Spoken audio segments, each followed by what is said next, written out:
24 ta' Marzu, Santa Katerina tal-Iżvezja, għexet bejn l-1331 u l-1381.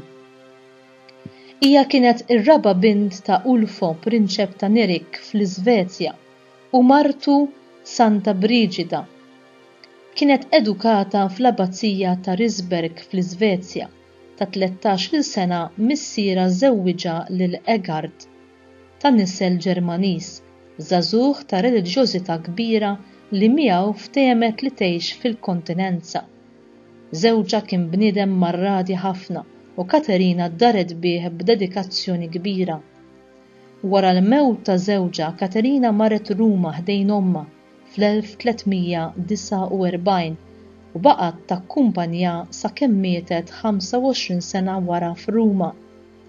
L-omm u l-bint iddedikaw ħajjithom għall-opri ta' karità, f'pellegrinaġġi żaru anki Ġerusalemm u biex iġibu l-quddiem l-Ordni tas-Sorijiet tas-Santissimu Sagrament imwaqqfin minn Omma Briġida u minħabba f'hekk jissejħu wkoll Briġittini. Wara l-mewt ta' Omma fl-1373, Katerina ħadet il-fdal tagħha lura f'pajjiżha u rtirat fl-Abbazija ta' Vadstena li tiegħu aktar tard saret badessa. Hawn hi kisbet fama ta' qdusija u ta' mirakli. Bejn is-snin 1375 u 1380 Katerina marret mill-ġdid f'Ruma. Fis-sena 1379 kisbet l-approvazzjoni għall-Ordni tas-Sorijiet Briġittini u ħabirket ukoll biex ommha tiġi ddikjarata qaddisa. L-Ordni tas-Sorijiet Briġittini hu affiljat mal-Ordni Agostinjan u għandu bħala skop prinċipali x-xogħol letterarju speċjalment bit-traduzzjoni ta' xogħlijiet reliġjużi. Santa Katerina tal-Iżvezja mietet fl-Abbazija ta' Vadstena fil-24 ta' Marzu tas-sena 1381 fl-età ta' 50 sena. Il-kult leha kien approvat mill-Papa Innoċenz 8 fis-sena 1474.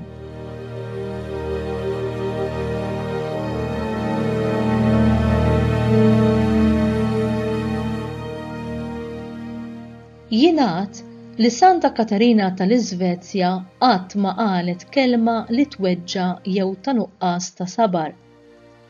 Kienet titlob mod speċjali li l-komunità tagħha tkun meħlusa minn ħsara tad-detrazzjoni, jiġifieri ta' tqassis fuq il-proxmu, għaliex kienet tgħid kemm dawk li jitkellmu fuq il-proxmu kif ukoll dawk li joqogħdu jisimgħu iġorru lix-xitan fuq il-sienhom. Kemm hi marda spiritwali kera din li wieħed jgħid fuq in-nies li jsib kull tentufa ta' żball u jew jiġġudika left, right and center u kemm niddilettaw biha aħna l-Maltin.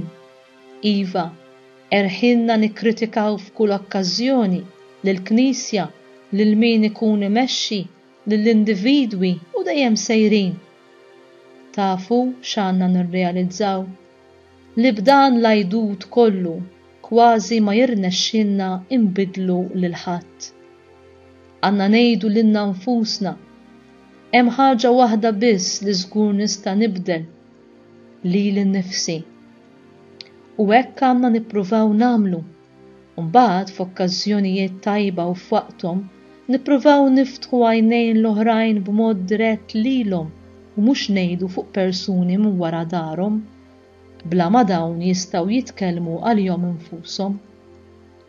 Il-Papa Franġisku fl-Angelus tal-Ħadd 16 ta' Frar tas-sena 2014 jgħid hekk. Ġesu kien raġel prattiku, dejjem kien jitkellem bl-eżempji biex in-nies jifhmuh. Isemmi il-5 kmandament. Smajtu x'intqal lin-nies nadari la toqtolx, imma jien ngħidilkom li l-kundanna tistħoq ukoll lil min jinkorla għal ħuh. Mattew kapitlu 5 vers 21 sa 22. B'dan Ġesu Ifakkarna li anki l-kliem jista' joqtol. Meta ngħidu li xi ħadd għandu l-sin ta' serb, xi jfisser? Ifisser li kliemu joqtol. Għalhekk mhux biss ħadd minna ma għandu jipprova jfittex ħajjiet ħadd ieħor, imma lanqas ma għandu ħadd iferra fuqu il-velenu tar-rabja u joqtlu bil-kalunji, lanqas ma għandna imparlaw fuq xulxin. Ejja ngħidu kelma fuq it-tpaċpiġ żejjed. It-tpaċpiġ żejjed ukoll jista' joqtol, għax jista' joqtol il-fama tan-nies. Kemm hu ikraħ it-tpaċpiġ żejjed. Fil-bidu jista' jidher bħala xi ħaġa ta' gost li tagħti pjaċir, bħal meta nkunu qed nerdaw xi ħelwa, imma fl-aħħar il-kliem żejjed jimlilna l-qalbna bil-qrusa u javvelena lilna wkoll. Ngħidilkom il-verità, nemmen bisħieħ li jekk kull wieħed minna jagħmel sforz biex jiskarta l-kliem żejjed, fl-aħħar jispiċċa qaddis. Hija triq sabiħa din tal-qdusija. Nixtiequ nsiru qaddisin? Iva jew le? Irridu ngħixu ħajjitna marbuta mad-drawwa ta' tpaċpiġ żejjed, iva jew le? Mela ftemna. Daqshekk paroli żejjed. Lil min jimxi warajh Ġesu jipproponilu l-milja tal-imħabba, imħabba li l-uniku limitu tagħha u li m'għandix limitu, li tmur aktar il-hemm minn kull wieħed jista' jaħseb. Fid-dawl ta' dan it-talim hemm bżonn ta' aktar imħabba u l-preċetti kollha jingħaqdu fl-akbar kmandament: ħobb lil Alla b'qalbek kollha u ħobb lil proxmu tiegħek bħalek innifsek. Santa Teresa ta' Kalkutta kienet tgħid: jekk inti tġudika lin-nies, m'għandekx lok fejn tħobbhom. Minflok tiġġudikhom, Santa Katarina tal-Iżvezja kienet titlob għan-nies, b'mod speċjali quddiem Ġesu sagramentat, u ħeġġet lill-oħrajn biex jagħmlu l-istess.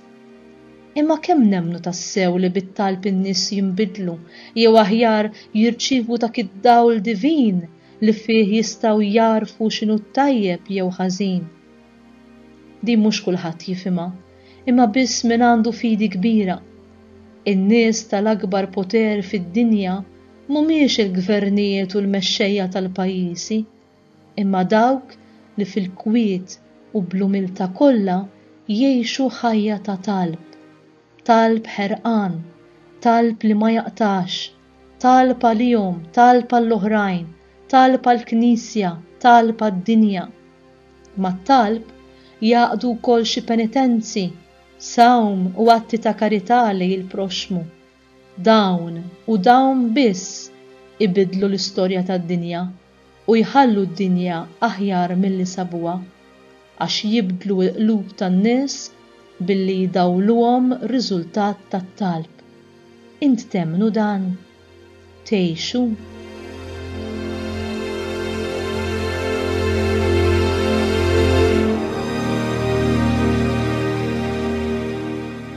Talba.